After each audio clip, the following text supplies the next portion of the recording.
Good evening and welcome to BronxTalk.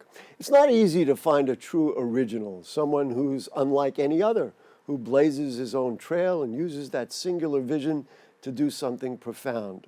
And in this case, it has a chance to change the Bronx, and if you will, the whole world to be a better place, a healthier place for all of us, especially our children. He's the founder, the creator, the guru of the Green Bronx Machine, an organization, a concept that, as it says on their website, builds healthy, equitable, and resilient communities through inspired education, local food systems, and 21st century workforce development. And what that means is he's applying science in our classrooms to teach and literally grow healthier, smarter children who, along with him, have a chance to really impact young lives. You'll certainly recognize him and his one-of-a-kind cheese hat, which we'll hear more about this evening. The one and the only Stephen Ritz, my longtime friend and colleague in fighting for the Bronx. Nice to see you. Gary, always great to be here. Thank you, thank you, thank you. And I should mention, and I'll mention to you and to our audience here at BronxNet, because in our studio audience we have school children from Middle School 45. You can all wave. Big up, 45. There we go. So they're going to be observing, and they were coming anyway, but it was a nice coincidence that we're here talking about what we can do in our schools. Let's just rewind the clock a little bit for people who aren't familiar with you and the cheese hat and the Green Bronx Machine, a little background about it, and then we'll move on. We have an incredible video to show you, which we're going to do, but let's just rewind and start from the beginning. This is like a true flashback because literally Green Bronx Machine started right up the block at Walton High School in about 2004 with a bunch of overage, undercredited students that literally went on to change the world. Children who were apart from success instantly became a part of success and helped build this borough and themselves a better life that's a testament to this day. I'm still in touch with those kids from 2004. And what was the idea? I mean, I mentioned the philosophy. What was the idea that you started with and then figured out how to implement not only at Walton, and now you were talking to us before, at hundreds of other schools? How did it grow, which is an interesting word to use, from that moment to where we are now? Well, it started simply with us wanting to reclaim our neighborhood. And at the turn of the millennium, there were still a lot of neighborhoods in flux, in crisis throughout the Bronx. And I had a young, eligible, talented, forceful workforce. And we were ready to put those young people to work. And the cool thing about putting young people to work is that success begets more success. So young people who didn't have the opportunity suddenly had an opportunity, made a difference, and realized that they can continue making a difference, that we needed to uplift these programs. Now, remarkably... When you say you put them to work, what do you mean? I mean, school children and people at MS-45 are going to say, hey, wait a minute, we work hard enough. When you put them to work, what did you have them do? We started building gardens. We started building green roofs. We started taking over abandoned sites in our community, taking places that were unproductive spaces and turning them into productive places, community epicenters, building property value, building community, and building an opportunity to grow something greater. And then, remarkably, I learned about food because I didn't know what food was. You know, I know about the clown, the king, the colonel, rice, beans, all that other stuff, you know, the bulletproof bodega. But I had no idea we could grow food. And it came at a very interesting moment also in the history of this borough. And that was the emergence of POTS, our dear friends on Webster, part of the solution. Because remarkably, many of the students that I was dealing with, and many students know someone who is going hungry. So when we realized that instead of growing flowers or ornamental plants, we could grow food and not only feed ourselves and feed the community, that was game-changing. And then the best of all was Whole Foods, because Whole Foods actually took our students from Walton and allowed them to sell food that they were growing at full retail price in Whole Foods. I want to move it ahead because that was about what year? 20 years ago, back when I was 330 pounds.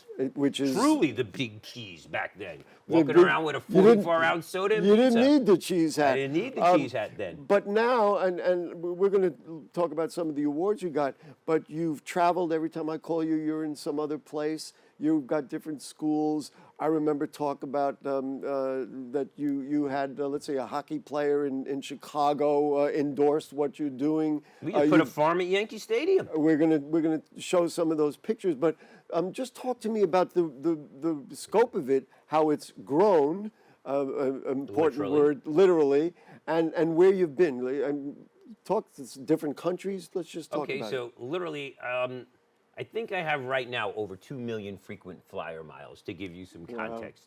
Before the pandemic, I was spending about 180 to 200 days a year on a plane, literally on a plane. But what it's really about is no matter where you're from, food is non-negotiable. Everybody's entitled to good food. Healthy food, fresh food should be a basic human right. And the reality is we're living in a world of abundance. Similarly, we're also living in a world and an age where there are a lot of challenges. And more often than not, food is at the heart of all of those challenges. So list a couple of countries that you've been to. I've been to Dubai, Go! I had a farm at Education City in Qatar. Dubai, Canada, Colombia. I was recently in Amsterdam, Germany, England, Ecuador. I was farming 12,000 feet up in the mountains of Ecuador with children, Gary, who ride to school on alpacas. And you know what they all wanted? They wanted the cheese cheese hat. I got pictures of me riding to school on an alpaca in the mountain with kids on cheese hats. But what this underscores and what it says so much about our borough of the Bronx, we give birth to everything. People talk about hip-hop. Absolutely. People talk about, salsa Listen, music and all the other Bronx things. is home, and when I look at these young people, to the greatest resource in the world, untapped human potential. And our story from our little humble corner of the globe, we have the potential to change the world because we're poised, ready, willing, and able to exploit our talent and diversity. But it's about owning your narrative, young people. And you hit on something that, as you have already established, is universal. Everybody in all those countries needs good food. Right now in this world, there is homelessness, there is hunger. That's how we solve it. Can I give you a milestone? You'll appreciate Ladies this. and gentlemen, This a is a milestone. milestone. I just completed my 1 millionth picture of a kid in a cheese hat. So everywhere I go in the world, I've got pictures of me and Richard Branson in this cheese hat. I've got pictures of NBA stars, you name it, presidents in the cheese hat. I don't know if I'm going to ask you to put it on my head, but I'm I'd not like sure to see yet. that. I'm not sure I will, but nonetheless, Mr. you've Met won. did. That's right. We did a thing with Mr. Met over at Citi Field, and we're going to talk about Yankee Stadium in a second. You got the Best of the Bronx Award from Ponce Bank. You got 6 Anthem Awards, which you claim is a national record. I don't even know what that means. Also, listen, a little jealousy on my part. You received an Emmy Award. What and how did you receive an Emmy Award? So the Emmy Award belongs those to the of us borough. in TV, that's For pretty those of us special. in TV, it's rather remarkable. Our episode 808, in case you're out there, on Growing a Greener World, it's also on the Green Bronx Machine website, won an Emmy Award. We also won the Social Innovation Award. I could go on and on and on. It's really been, in Yankees terms, our Aaron Judge year, though. And here in the Bronx and in the New York City, you have how many schools that are? We now have 125 schools that we service in New York City. I'm adding another 65 before February, right after break. And that means they endorse these concepts and put them into play in their schools. No, we support those schools. You We go support. in, we build gardens, we have professional development, teacher pedagogy, whole school professional development. But most importantly, what do? We drive high-performing schools and happy, healthy children.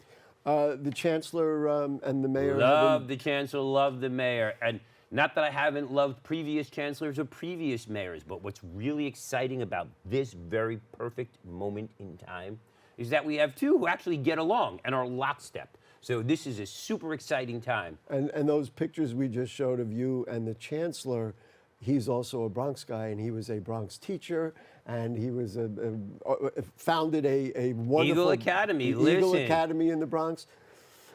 Chancellor Banks, and he's a Met fan. I gave him a green cap. I gave him there a you green go. Mets cap. Oh, for I you. thought a green cheese hat.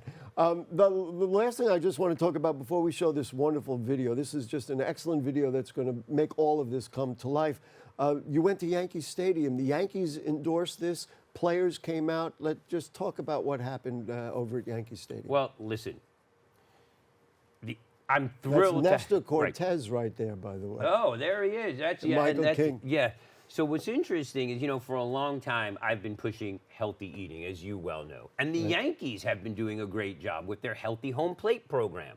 But it's time that they start bringing some of that healthy food into the stadium. Into the ballpark. And what a great, my goal is to ultimately have a Yankee salad that is funded by the kids, that supports the kids, that perpetuates the program so that children who participate in Healthy Home Plate can come and plant their seeds in the garden, watch those plants grow, and then eat them with the Yankee chef. And that hydroponic farm we saw, that's in Yankee Stadium? That is a 10-tower commercial farm from Tower Garden. It is a Tower Garden farm.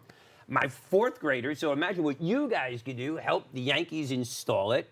And it is a work in progress, but no one is more excited. And my goal is to actually use that farm as a training center for children all around the city. Wow. And of course, the vehicle of baseball in the Yankees is unmatched. Listen, fuel is performance. So you've got Yankees who are really eating healthy, and having access to nutrient-dense food is absolutely critical for performance. You got the mayor involved in your programs. There's a picture of you at City Hall. Oh, the first food ambassadors. So these were the first food ambassadors named in New York City. These are little guys in public housing who are advocating. They are in our cafeteria welcoming people down to make the best choice. Because listen, you could always have pizza. You could always have a hamburger. And I could say, don't eat garbage. Don't eat this. But when a kid tells a kid, would you like to try hummus? Believe it or not, we started a whole campaign called Hummus in the Hood. And you know what I've got? I've got a bunch of vegans running around eating hummus. If you haven't tried hummus, you should try it. Hummus in the Hood.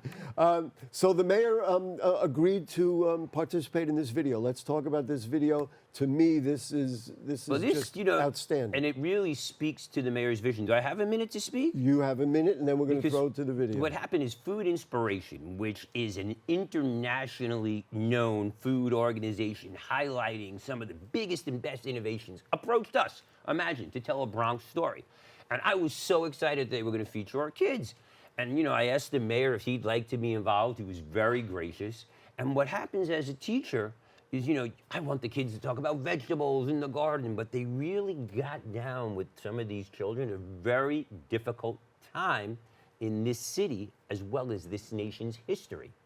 And to think that children in this film, and I had visions of them talking about gardening and the biggest tomato they ever grew. They wanted to talk about They wanted to talk about their lives, and that's what your we heard lives from one matter. of the youngsters before. And it's the show important to honor your lived experience. Is important. So the children started talking about the lived experience. Now, some of the lived experience in the Bronx, let's be honest, has a lot of room for improvement.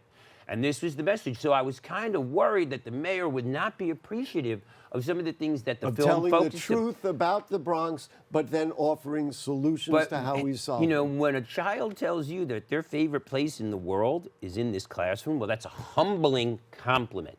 But it also is a sad commentary on what is going on in the world, but a call for public education. Let's go for a food inspiration film. It's about 8 minutes long. We don't usually do this. We're going to show the whole thing because this is the Bronx premiere.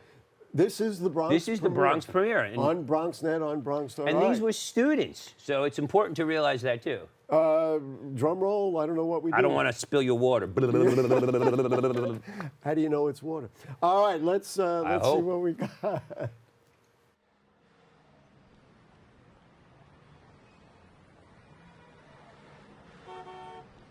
New York is a city of extremes. One side is really well known. The economically vibrant Manhattan. Hipsters, coffee cups on the street, people calling, taxis, and Times Square.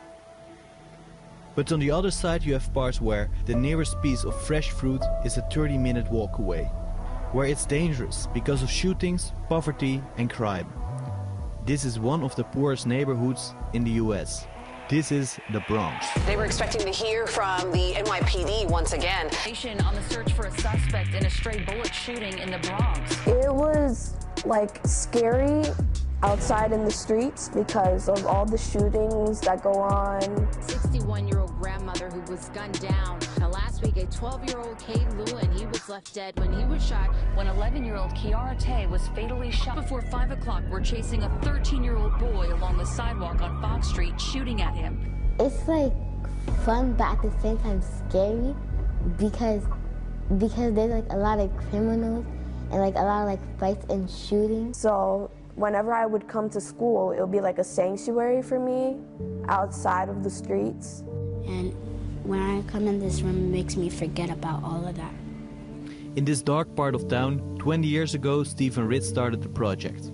He wanted to teach children about growing, selling and cooking healthy food, offer them a green perspective in their dark environment. This is the most marginalized community in the world. Well, this is an opportunity to grow healthy schools, grow healthy children, transform palates, but most importantly, transform mindsets and outcomes. For far too long, the Bronx has been first in everything bad and last in everything good.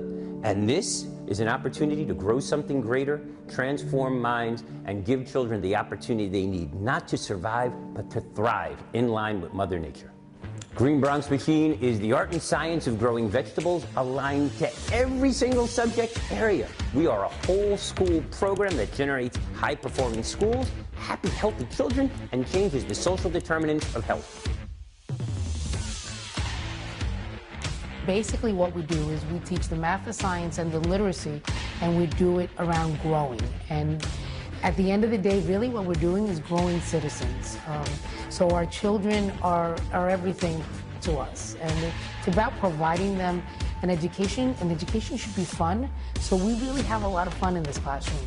I'm not going to say that this is the easiest neighborhood to live in. You know, it's very dense. And in the summer it's hot. And there's a lot of vehicles and a lot of traffic. And so when you come into a classroom like this one, it feels like all of that melts away. And you get to just enjoy seeing something grow and taking awe in the little joys of nature that you have here in a room. And you have people who are equally excited to be here and do cool things. Why I like being in the Green Bronx Machine room, because we get to learn stuff and Mr. Ritz inspires us. So, for an example, say if I wanted to be a farmer when I grow up, I can plant. This is exciting. You ready? What is your name and your role? Eric Adams, Mayor of the City of New York. If you go to a community where you see high levels of asthma, high level of diabetes, chronic diseases, you also see high levels of fast, overprocessed, fried, sugar-added food. And so there's a correlation between these health problems we're having and the lack of access to healthy food. We must ensure access to that healthy food, and not only just sit on the shelf, showing people how to prepare that food that's culturally sensitive in a real way. The message there that that every kid just needs an opportunity, that every kid just needs to have somebody who believes in them, and that there are, even in the poorest and most vulnerable communities, that there's still resources right there. There's still resources right there. And that if you take the right approach in a classroom, if you bring the resources, then you can have a successful class, you can have a successful kid, you can have a successful neighborhood. So the lesson is that this is not, great successes are not just about rich communities.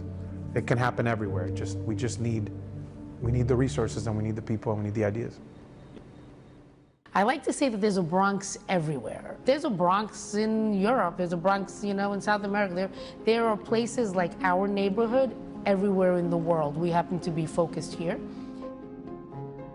To expand his reach, Ritz started a non-profit franchise format, sharing the philosophy and the working method of the Green Bronx Machine with anyone who wants to hear or taste it. Today, 50,000 students in 500 schools spread over 15 countries using this method. What's next? What's really next is to put one foot in front of the other. Work like this is hard, and it requires courage. And the opposite of courage is not cowardice. The opposite of courage is conformity, because even a dead fish can go with the flow. So we're going to keep swimming because we're not dead fish. We're not going to go with the flow, and we're going to be disruptive and innovative and believe that our little humble corner from this simple classroom, we can change the world. In this classroom, we are not seeking the light at the end of the tunnel. We are the light within our tunnel. We are glowing and shining and becoming a beacon to the world. And this classroom stays lit.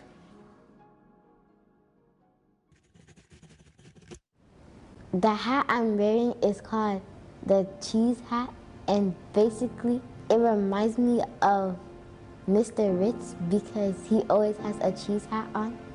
The story of the cheese hat, Mr. Ritz likes cheese. The first time I saw it, I was like, what the hell is this dude doing?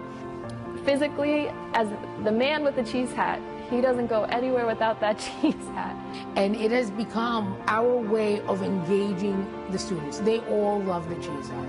It's the connection that exists there for people. It's like, it's a great thing. And when they see that coming down the hall, when a student is wearing it, the student is wearing it because they have a connection to the work that's attached to it. So this cheese hat is symbolic of the fight. And I fight. I fight for children who are born in places that most people would not want to be caught dead in. This cheese hat is symbolic of the fight for children whose monsters are real, who don't have someone always to have a shoulder to lean on. So this hat is symbolic of kids who don't always get dinner and don't always know what dessert is, who don't have a bedroom to call their own, who may never see a dentist. So this hat is symbolic of something so much bigger than the stupid foam it represents. This cheese hat is about hope, it's about opportunity, and that simple, kind acts and compassion, and one kind, caring adult can change the world again and again and again.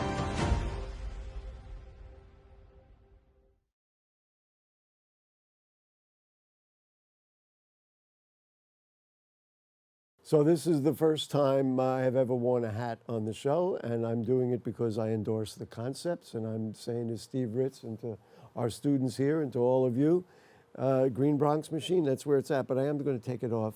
It's seen some better days, but that's his hat. That's the original. Travels the world, baby. From the Bronx to the world. So I love the way you introduced it, talking about how young people they didn't want to talk about food, they want to talk about their neighborhoods and their communities.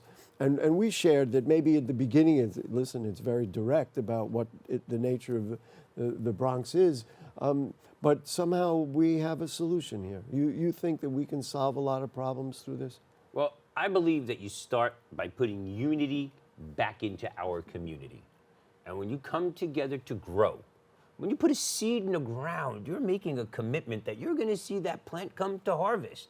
So the opportunity to bring children and people and seniors, and now we have intergenerational programs. I have programs from pre-K to gray. Let me be clear. Let me be clear. That's why I took the hat off. That's why I took the hat off. This is an opportunity for engagement. And it's also at a very important time where we are screened out to reconnect with nature and to understand nurture. Because when we connect children to nurture and teach them to nurture, we as a society collectively embrace our better nature. Plus, you got something to eat every 30 days. What could be better? Or sell? I think it's kind of important. Listen, Gary, I meet kids who may not like vegetables, but I've never met a child who's allergic to money. And when you think about the food insecurity that is going on in this borough, in this nation, and around the world, and the climate challenges and crises that we will be facing, to be able to grow food indoors, 4 stories up in the middle of public housing using 90% less water, that's a license to print money. Get on board. You've got the book, you've got the awards, now the video. There's all kinds of things. Is the next step for you when you say, I'm a fighter, I'm fighting, is the next step for you to do more of the same? Or do you have the TV show, BronxNet TV show, it's been on PBS. What's next? What do you do next? Or do you just say, I got to keep this going because it takes enough energy to do that? Well, it takes a lot of energy to do what I do, but that's why I eat And you vegetables. teach every day and every and morning. I'm at work every day. That's right. But, I don't think, the most important thing is to stand where you are. Where your 2 feet are, that's a good place to stand. And you don't have to be great to start, but you have to start in order to be great. And the way you do anything is the same way you do one thing, through practice and repetition. So we have a documentary coming out in 2023, a full-length documentary that I'm excited about. Wow. We're scaling across the country and around the world, which I'm excited about. We're filming another 26 episodes of Let's Learn with Mr. Ritz. I see some potential cast members right outside here. I'd love to get Bronxites involved, but we're just beginning to grow something greater. Did you visualize this happening when you started 20 years ago? Are you Or did crazy? What plants Well, were you maybe I really am. growing, Gary? Let's talk. No, I mean, but even think about that. The opportunity now for cannabis presents tremendous economic opportunities for our young people. So you didn't think that you were going to do this? Never in a million years. I was just trying And you to did solve. step by step. Listen, I move at 2 speeds, fast and faster. But the speed that I really operate best at is the speed of trust. And when children believe in you, and your community believes in you, and you believe in yourself, And you your become talk this show hosts believe in you. and you're just an unstoppable force. And listen, the craziest thing is, we joke about the cheese hat, and we have young people in the audience today. Your lives matter, and I look at you, and your voices matter, and who you are matters. And don't let anyone take that away from you. We're living in an age where people want to sell you stuff, or have Air Jordan and I V's have to say, fancy as somebody with $19 sneakers and a cheese hat, I'm the most recognizable guy in the borough. And what the other thing, which as somebody in media, they get misrepresented all the time. And All that's the time. quite disturbing. You brought a T-shirt here you wanted to show. Right, and that's why we're starting a whole new We campaign. just got to wrap, so do it quick. It's called Be Your Own Hero. I want you to be your own hero, where you, in a world where you can be anything, be you, don't be them. Be you and do it well. And the purchase of this shirt helps support 55 people get a holiday meal. So visit the Green Bronx Machine website. Gary, I got a clean one for you. Oh. This is in the back of my trunk, but I'll get you a good one. Right. I got over here a little late today. All right, no apologies necessary. The great Stephen Ritz, he's not about himself. He's about the Green Bronx Machine. He's about growing our kids and doing it in a healthy way. Bam! Folks, that's going to do it for us. Thanks to our producer, Rebecca Hemick, our director tonight, Joe Boonchan. Thanks, Joe, for sitting in. And make sure you go to Siam Square over there in Riverdale, best Thai food in New York. Oh, and we got a cast of thousands working with us. Thank them. And we're going to go say thank you to the children of MS-45. Next week is the best of Bronx Talk. We'll see you then. Good night. Let's go say hello to the Thank you. kids.